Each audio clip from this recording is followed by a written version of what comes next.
Good afternoon, everyone. I am Smriti Parikh, a PhD scholar at Applied Physics Department of MS University of Baroda. I am going to present my work on electron interaction with deuterated molecules. These deuterated molecules are the molecules with deuterium in replacement of hydrogen. And this deuterium is quite heavier than hydrogen. So for the present study, we have used these exotic molecules. First, I would like to thank Atomic Molecular and Optical Division of PRL and Cyrox Science Club of GNDU for organizing such a wonderful webinar. Scattering of electron is the phenomena from which we can study how electrons can interact with the target. And for this, knowledge of the scattering cross-section is quite important.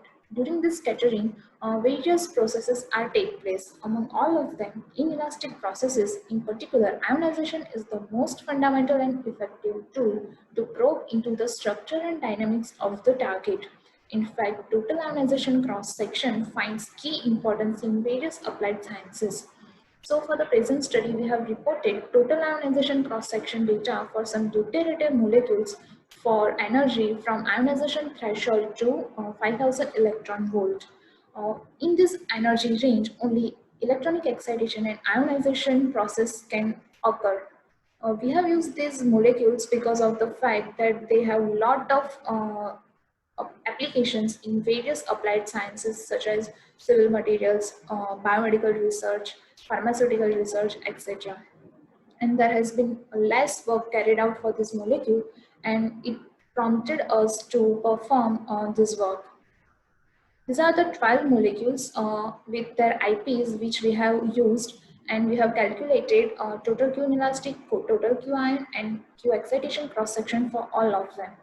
We have used spherical complex optical potential formalism to formulating V optical potential, and by using various approximate models, and then we can evaluate the total Q inelastic cross section.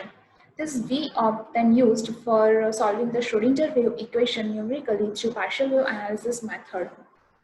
As I have said earlier, above the IP only electronic excitation and ionization can take place. So we can say Q inelastic can be partitioned into Q ionization and Q excitation.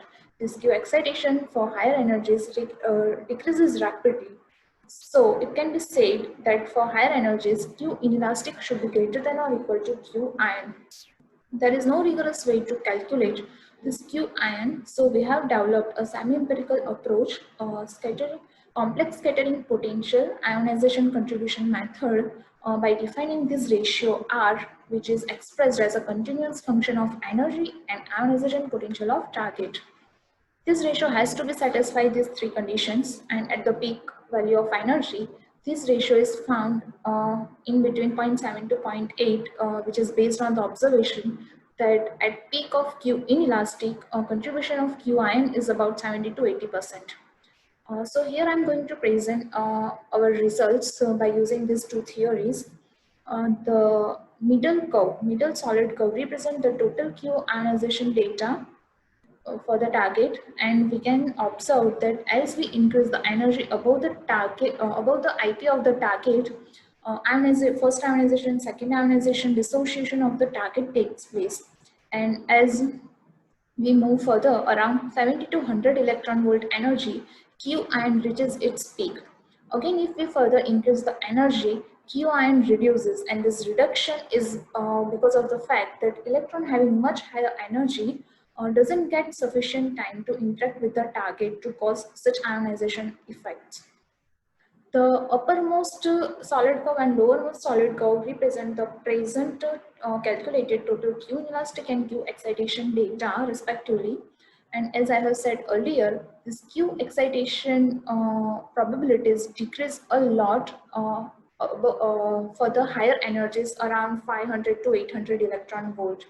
Also, as far as we know, there are no theoretical data are available for these molecules. Only experimental data for some partial Q ion, single Q ion, or absolute Q ion data are available. And as expected, these data have lower value than our total calculated Q ion data. Only for the ND3 and D2 molecule, total Q ion data is available, and which is in very good agreement with our result.